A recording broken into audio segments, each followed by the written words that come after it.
अस्सलामुअलैकुम, मैं हूं आपका मेज़बान अनसुज़्ज़मान और आज हम आपके लिए लेकर आए एक बिल्कुल मुनफ़रिद प्रोग्राम जिसके अंदर हम गुज़िश्ता दौर और आज के दौर के हवाले से कुछ मालूमात हासिल करेंगे जो हमारे आज के मेहमान हैं। मैं तारुफ़ कराना चाहूँगा जो आज के हमारे मेहमान हैं।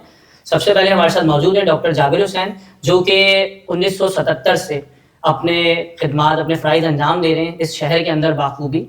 और sir as a consultant physician practice हमारे साथ मौजूद हैं डॉक्टर मुस्तफ़ा जाबिर जो कि एंडोक्राइनोलॉजिस्ट हैं और पिछले 15 बरस से अपनी खिदमात अंजाम दे रहे हैं इस शहर के अंदर। और साहबजादे हैं डॉक्टर जाबिर हुसैन।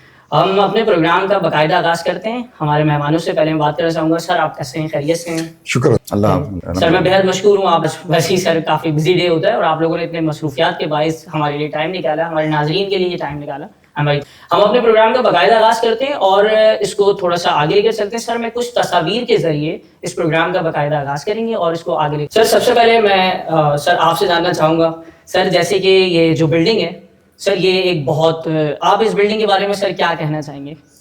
ये एक बहुत पुरानी बिल्डिंग है। कराची का एक बिफोर पार्टीशन जो है इम्प्रेस मार्केट का जो है वो है इलाका है। ये हेरिटेज है जो कि अब हमें इस टाइप की चीज़ें बहुत कम नज़र आती है।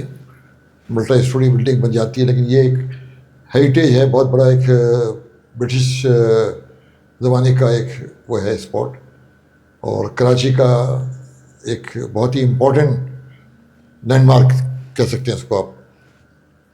बिल्कुल सर, जिस तरह सर ने बताया एक पुरानी बहुत कदीम बिल्डिंग है और बहुत पुराना लैंडमार्क है और सर की यहाँ से वाबस्तगी भी होंगी बहुत। डॉक्टर साहब मैं आपसे जानना चाहूँगा सर, ये जो एक पिक्चर है रेडियो की सर, इससे सर लेकर अगर हम रिलेट करें सर, आपको क्या चीज़ें याद आती हैं? बेसिकली ये मेरे नज़दीक ये जब हम बड़े हो रहे थे तो उस वक्त ये एक मोड ऑफ सोशल मीडिया जो हम आजकल देखते हैं अब तो मॉडिफाई हो गया है। जी सर। इसमें बहुत जिद्दत आ गई है सोशल मीडिया के अंदर। तो ये एक पहला, मेरे ख्याल से ये पहला एक ज़रिया आप कह सकते हैं सोशल मीडिया प्लेटफॉर्म से जो हम कम्युनिकेट करते थे लोगों से। जो मैसेजेस होते थे हमारे वो इसके थ्रू ही जाते थे, जो ड्रामाज होते थे वो भी इसी के थ्रू नशर होते थे। तो ये वो उस दौर का ये पहला प्लेटफॉर्म है सोशल मीडिया के लिहाज से। मैं इसको इस तरह से करता हूँ। बिल्कुल सर, आपने सही कहा। डॉक्टर साहब मैं आपसे पूछना चाहूँगा, डॉक्टर साहब आपके ज़माने में मतलब अगर मैं इस तस्वीर की बात करूँ तो सर आप क्या समझते हैं कि मतलब किस तरीके की आपके ज़माने के अंदर क्रिकेट स्पोर्ट्स खेले जाते थे? लाइक फिज़िकल एक्टिविटीज़ थी या नहीं थी? देखिए हमारे ज़माने में जो है वो मोबाइल गैजेट्स तो थे नहीं। जी सर। जी, हमारे पास कोई सोर्स ऑफ एंटरटेनमेंट नहीं था और कोई। ठीक है सर। और उस वक्त कोई टीवी चैनल्स भी नहीं होते थे। एक पीटीवी होता था जिसमें हम प्रोग्राम देखते थे। उसमें भी एक मुझे याद है कि सुबह में एक मॉर्निंग एक प्रोग्राम आता था उनका रफ़ी तारा साहब का, और उसमें कुछ 15 मिनट का एक कार्टून का स्लॉट होता था। बस हमारे लिए वो इंटरटेनमेंट थी। ठीक है, ड्रामा ज़ाहिर है हमारे नौयत के नहीं होते थे कि हम देखें। तो उस वक्त जो हमारी इंटरटेनमेंट का ज़रिया था वो यही था कि फ़िज़िकल एक्टिविटी, हम बाहर क्रिकेट भी खेलते थे, ये गेम्स भी खेलते थे, हॉकी भी होता था, फुटबॉल भी। जो हमारी गलियां थी वो आबाद थी बच्चों से, और बिल्कुल सर। जो ताकि आप फिज़िकल एक्टिविटी में ज़्यादातर वो यही सारी एक्टिविटीज़ होती थी। इस सब चीज़ों को ओवरटेक कर लिया मोबाइल गैजेट्स ने, और अनफॉर्चुनेटली अब क्रिकेट भी इसमें है, हॉकी भी इसमें है, फुटबॉल भी इसमें है। तो बच्चे को ज़रूरत नहीं है बाहर जाने की, और फिर कोई एंटरटेनमेंट नहीं है तो उसके पास और मूवीज़ हैं देखने के लिए, नेटफ्लिक्स है। तो ये एक बहुत बड़ा मेरा ख्याल से रूट कॉज भी है। अब आप देखें डायबिटीज़ जो है कितनी प्रिवेलेंट हो गई है। पाकिस्तान जो है नंबर 1 पे आ गया फास्टेस्ट ग्रोइंग कंट्री के अंदर। तो क्या वजह है उसमें? और भी बहुत सारे फैक्टर्स हैं ज़ाहिर है, मगर ये भी एक बहुत बड़ा फैक्टर है कि जो फिज़िकल एक्टिविटी का आंसर है वो अब हमारी ज़िंदगियों से ख़त्म होता जा रहा है। बाहर हो गया सर। बिल्कुल सर। डॉक्टर साहब मैं आपसे पूछना चाहूँगा सर, ये जो तस्वीर है ये कुछ हमारे जो देसी खाने हैं उनको रिप्रेजेंट करती है। सर आप क्या कहेंगे इस बारे में? सर आपके ज़माने में किस तरीके के खाने खाए जाते थे और आज जो खाने इस्तेमाल हो रहे हैं सर उनके बारे में आप क्या कहेंगे? क्या डिफरेंस है और इसका क्या असर पड़ता है हमारी पॉपुलेशन पे, हमारी जनरेशन के ऊपर? देखें, कहते हैं ना old is gold. Yes sir. पहले जो खाने होते थे वो उसमें प्योरिटी होती थी, न्यूट्रिशन होता था, हेल्दी फूड। बिल्कुल सर। अब सिर्फ जायका है, केमिकल्स हैं। पहले घरों में लोग माँ बाप अपने मसाले पीसते थे और तमाम चीज़ें जो बनती थी वो उसमें प्योरिटी थी, कोई आर्टिफिशियल फ्लेवर नहीं था उसमें। बिल्कुल सर।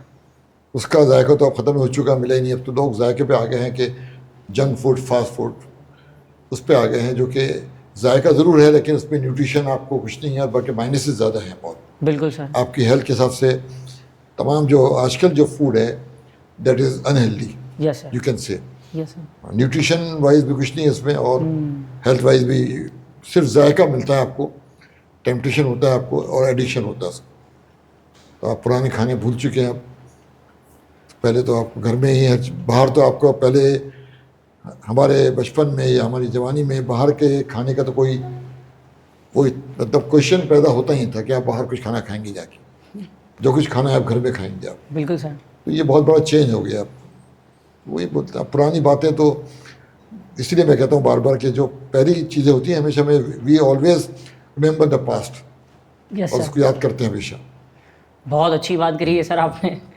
सर ये जो आजकल यंग जनरेशन है जो सर ये जंक फूड का इस्तेमाल कर रही है और बेतहाशा कर रहे हैं, और सर जिस तरह से आपने बात करी कि टेक्नोलॉजी का इस्तेमाल हो रहा है, आज हर चीज़ हमारे पर मौजूद है, हम फ़ौरन ऑनलाइन दहलीज पर आ जाती है। सर हमारी एक्टिविटीज़ भी ख़त्म हो गई और हमसे अब वो वाले काम भी नहीं होते शायद, स्पेशली सर जो यंग जनरेशन है। तो सर आप क्या मैसेज देंगे, क्या समझते हैं कि वो लोग किस, अगर वो खा भी रहे हैं बाहर के फूड्स होटल्स पे, तो सर वो किस तरह के फूड्स इस्तेमाल करें? लाइक वो मतलब जो अभी कंटिन्यू कर रहे हैं, लाइक सर अगर हम बात करें जंक फूड्स की, तो वही कंटिन्यू करें, या अगर उनको बहुत ज़्यादा रुझान भी है तो किस तरह से उसको थोड़ा सा कम करें, या किन चीज़ों का इस्तेमाल? देखिए, आजकल जो जंक फूड है ना, उसको मैं इस तरह से लेता हूँ कि वो वेपन ऑफ मास डिस्ट्रक्शन। ठीक है, आप जितना अपने बच्चों को वो उनको फीड करेंगे, उतना ज़्यादा आप अपने जो हेल्थ वाइज है वो डाउनग्रेड करेंगे, डिग्रेड करेंगे बच्चे को, या जो भी आपकी फैमिली को है। तो ये जितना मिनिमम इसका इंटेक हो उतना बेहतर है। लीस्ट जो है आप ले, कभी कभार अगर आउटिंग कर लिया आपने 2 महीने में, 3 महीने में एक बार, तो वो सफिशिएंट है।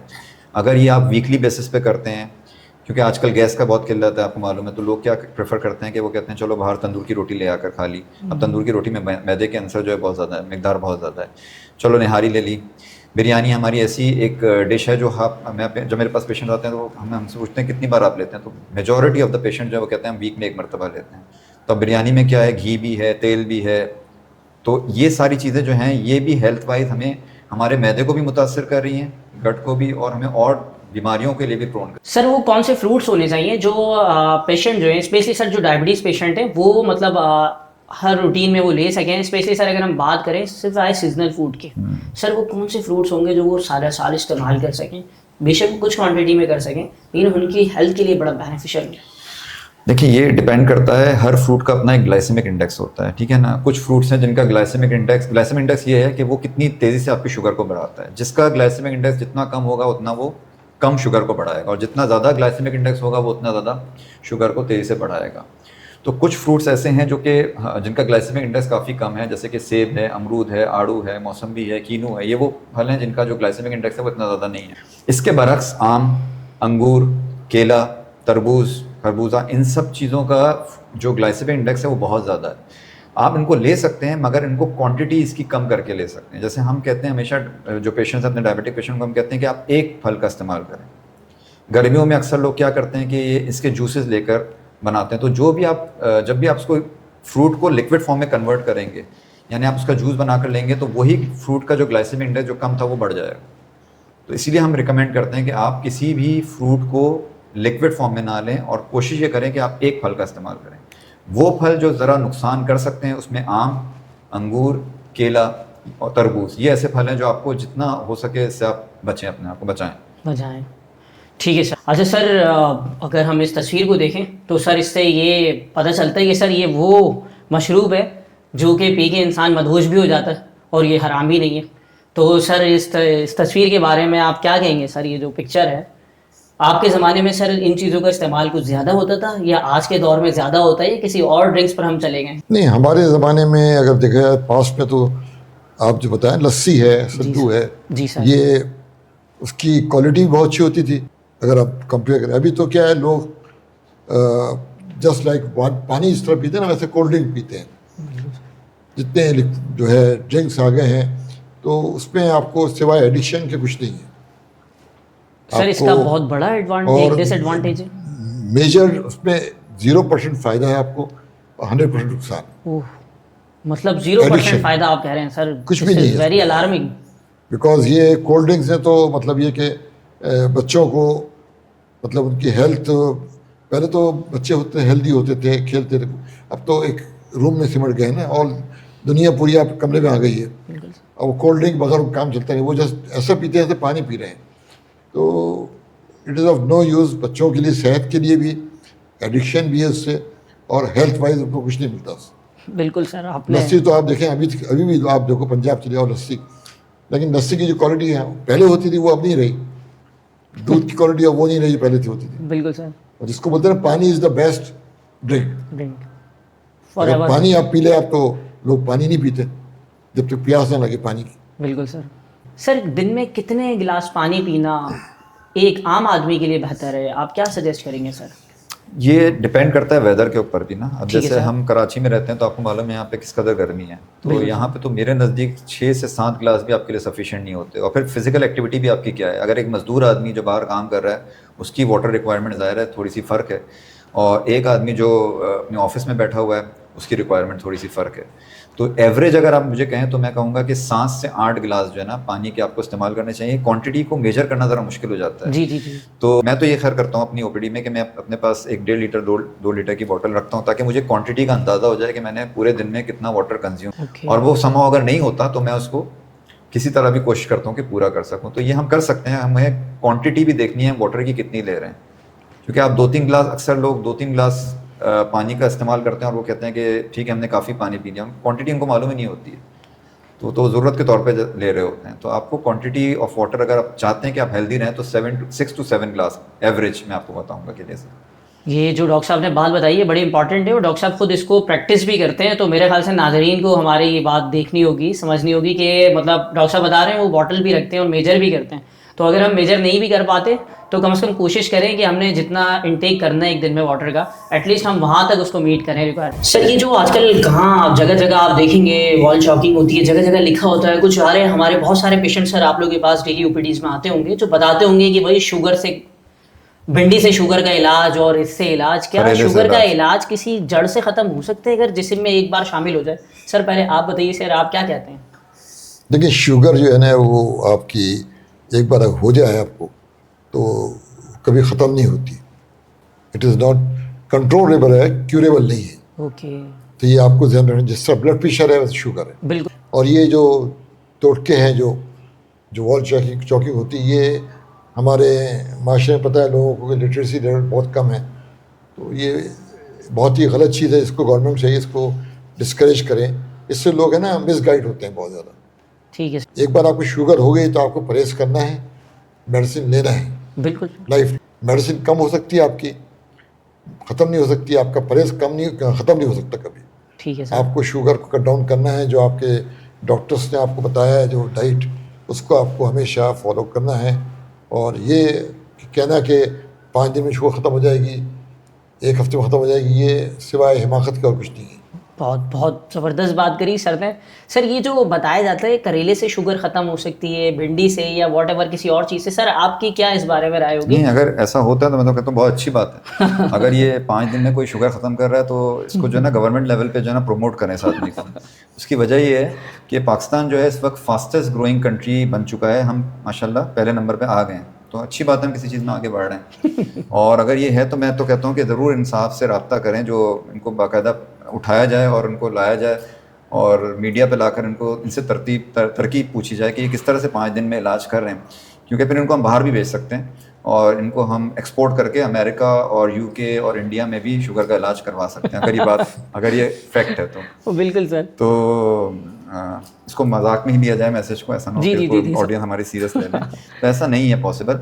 एक चीज़ है जो नई स्टडीज अभी आ रही हैं, वो कहती हैं कि रिमिशन ऑफ डायबिटीज़ जो है ना पॉसिबल है अर्ली स्टेजेस में। जो लोग जिनके अंदर मोटापा है, तो वह अभी जो नई स्टडी है वो ये कहती है कि अगर आप 15 kg अपना वेट रिड्यूस करते हैं over a period of certain time, तो फिर डायबिटीज़ जो है वो रिमिशन हो जाती है, यानी ख़त्म हो सकती है। Okay. तो ये एक नई डेटा अभी मैं आपसे शेयर कर रहा हूँ कि ये डेटा है कि वो कहता है कि 15 kg अगर आप वेट रिड्यूस करते हैं अपना, जो 20 पेशेंट हैं, तो उनके अंदर ये डायबिटीज़ को ख़त्म कर सकते हैं।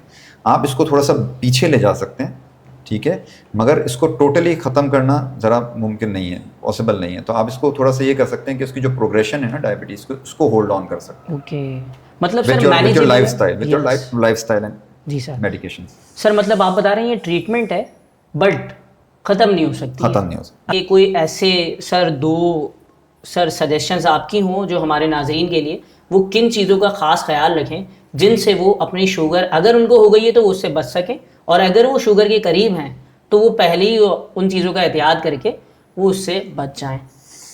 देखिए, पास्ट में क्या होता था कि आपके पास कोई एक्टिविटी के कई मौके थे, मतलब स्कूलें जो थी वहाँ पर ग्राउंड्स होते थे, प्ले ग्राउंड्स होते थे, बच्चों के पास मोबाइल नहीं था, तो उनकी जो लाइफ स्टाइल थी ना सेडेंटरी नहीं थी, वो एक्टिव थी। बिल्कुल सर। लोग साइकिलों पे चलते थे, बाइक नहीं थी, मोटर बाइक नहीं थी, और वेट उठा के जाते थे सामान, चाहे वो कोई भी लेवल का आदमी हो। तो अब वो सब चीज़ ख़त्म हो चुकी है। मेन जो चीज़ है ना, हमारा जो तबाही हुई है वो जंक फूड ने और आपकी लाइफ स्टाइल ने ख़राब किया। हम चाहते हैं कि हर चीज़ एक कमरे में बैठ के हमको हर चीज़ मिल जाए, एक फ़ोन पे हर चीज़ मिल जाए हमें, गेम खेलना भी हो तो मोबाइल पे गेम खेलें। बिल्कुल सही कह रहे हैं सर। और फिर ज़्यादा हुआ तो बोले हम जिम चले आएंगे, जिम ज्वाइन कर लेंगे। जिम से क्या होता है, आपको ऐसी एक्सरसाइज करें जो कि आपको परमानेंटली आपको उससे एडवांटेज मिले। सही सर, बिल्कुल अब सही। आप देखिए ना, ओबेसिटी कितनी बढ़ गई है, मोटापा कितना बढ़ गया है। पहले आप देखते थे लोग नमाज़ पढ़ते थे मस्जिदों में तो चेयर होती थी, वहाँ कुर्सियाँ होती थी, नहीं सर, बहुत कम। नीचे लोग बैठते थे फर्श पे। बिल्कुल सर। अब आपको नज़र आएगा कि बगैर चेयर के तो कोई बैठ सकता नहीं, यानी इवन 40s में भी लोग जॉइंट पेन का शिकार हैं। बिल्कुल सर। ये सब हमारी जो है ना लाइफ स्टाइल है, हरकत है, हमारी ग़िज़ा है, उसका सबका ये गिफ्ट है जो मिल रहा है हमको। सर सन 2000 के अंदर जब पहला IDF का एटलिस्ट आया था सर, पाकिस्तान के अंदर 3.9 मिलियन पीपल डायबिटीज का शिकार थे। जब सर हम 2021 का एटलिस्ट देखते हैं सर, 2021 के अंदर अनफॉर्चुनेटली 33 मिलियन पीपल और अब तो कह रहे हैं कि 60 मिलियन पे पहुंच जाएगी हमारी पॉपुलेशन आगे। अनफॉर्चुनेटली सर हम इसी चीज़ के अंदर नंबर 1 पर जा रहे हैं और आ चुके हैं अगर बाय पॉपुलेशन देखें तो सर आपकी क्या रिकमेंडेशन होगी, क्या सजेशन होगी सर हमारे इसमें यही है कि हमें कोशिश ये करनी है कि वही जो फिजिकल एक्टिविटी की आपने बात की वो ज़रूरी है। आप अपने बच्चे को अगर स्कूल छोड़ने जा रहे हैं ना, बिलफर्ज गाड़ी में जाते हैं, मैंने देखा है कि जो स्कूल का गेट होता है ना उस पर सारी गाड़ियाँ वहीं पे आप देखें जमा हुई होती हैं। तो हम ये भी तो कर सकते हैं कि हम थोड़ा सा अपनी वॉक बच्चे के साथ ही कर लें, कि हम उसको गाड़ी को थोड़ा दूर पार्क कर लें, आधा किलोमीटर दूर पे पार्क कर लें। आप ट्रैफिक से भी बच जाएंगे और आप अपने बच्चे को जो है ना उसके साथ वॉक भी हो जाएगी, थोड़ा टाइम भी आप स्पेंड कर लेंगे, क्योंकि टाइम तो नहीं होता हमारे पास। तो आप थोड़ी देर उसके साथ वॉक भी कर लेंगे और उसको स्कूल तक पहुंचा भी देंगे। एक तो ये फिजिकल एक्टिविटी इस तरह भी हो सकती है अगर आपके पास टाइम नहीं है। ठीक है, मैं अगर ऑफिस जाता हूँ तो मैं ये भी कर सकता हूँ कि मैं पार्क अपनी गाड़ी थोड़ी सी पहले कर दूँ और मैं अपनी हॉस्पिटल तक या जहाँ भी मेरी डेस्टिनेशन है मैं उसमें वॉक करके चले जाऊँ। तो फिजिकल एक्टिविटी तो बहाना हम ढूंढ सकते हैं कहीं। हमारे औरतें कहती हैं हमारे पास टाइम नहीं है फिजिकल, या हमारे पास जगह नहीं है, तो हम कहते हैं भाई आप रात में चले जाएं ऊपर छत पे, अगर आपके पास है गुंजाइश तो आप रात में जाके वॉक कर लें, आपकी सेफ्टी भी रहेगी और कोई प्रॉब्लम भी नहीं होगी। असल में बात यह है कि अगर आप इसकी हिस्ट्री देखें ना डायबिटीज़ की, तो 1920 से पहले, 1920 से पहले आपके पास कोई दवाई नहीं थी, कोई दवाई शुगर की नहीं थी। ठीक है, ना इंसुलिन थी ना गोलियां थी। अच्छा, 1920 में इंसुलिन इजाद हुई, इंसुलिन आ गई। जी तो ज़ाहिर एक अच्छी बात थी। हर चीज़, जो भी चीज़ आती है उसका बेनिफिट भी होता है, उसके प्रोन्स भी होते हैं, कॉन भी होते हैं। तो 1920 तक जो है वो सिर्फ इंसुलिन होती थी। उसके बाद जो है 1960s के अंदर और 70s के अंदर जो है वो, इनको डॉक्टर साहब को मालूम होगा कि जो पहले एजेंट्स थे वो कौन से दो, सल्फोनाइलुरिया था और मेटफॉर्मिन था। ये दो चीज़ें थी। उसके बाद क्या हुआ, 1990 में एक जिद्दत आ गई और बहुत एक समुंदर लग गया दवाइयों का। तो अब क्या हुआ, लोगों ने कहा चलो दवाई खाना तो आसान है, वॉक करना मुश्किल है। डॉक्टर के पास गए, डॉक्टर ने एक नुस्खा दे दिया, शुगर कंट्रोल हो गई, तो और फिजिकल एक्टिविटी से हम दूर हो गए। तो हमारा इन्हिसार जो है ना वो अब दवाइयों पे ज़्यादा है अनफॉर्चुनेटली, और फिजिकल एक्टिविटी पे कम है। सर बस आखिर में सर मैं एक आप दोनों से सर एक ही क्वेश्चन करना चाहूँगा सर, कभी अगर आपका मीठा खाने का दिल करता होगा सर, तो और सर आपकी प्रायोरिटी क्या होती है इस तस्वीर के मुताबिक कि आप कुछ कम मीठा या क्या खाना सर पसंद करेंगे? देखिए, मीठे में ये जो भी चीज़ आप खा लेते हैं, जो आपको डाइट में मना किया गया ना, क्वालिटी के अलावा क्वांटिटी मैटर करती है इसकी कि कितनी ली जाए। जी सर। अगर आपके सामने पूरा प्लेट भर के आएगा तो ये सर्विंग गलत है। ये जितनी सर्विंग छोटी होगी ना उतना आपके लिए एडवांटेज है। बिल्कुल सर। तो मतलब आपका कहना यही है कि इंसान खुद जिम्मेदार है, खुद ख्याल रखे अपनी चीज़ों का। खत्म बात। ठीक है सर। मीठा जो है, शक्कर जो है, वो आपको पता है कि नॉट ओनली फॉर डायबिटीज, जी सर, हर बीमारी की जड़ है। Sir I am very thankful कि आप लोगों ने अपना बहुत बिजी वक्त में इस प्रोग्राम के लिए, हमारे नाज़रीन के लिए वक्त निकाला, और मैं आप दोनों के सर बहुत बेहद मशकूर हूँ। इंशाल्लाह सर इन फ्यूचर भी आपकी खिदमत हमारे नाज़रीन के लिए हम ज़रूर लेते रहेंगे। आई एम वेरी थैंकफुल सर।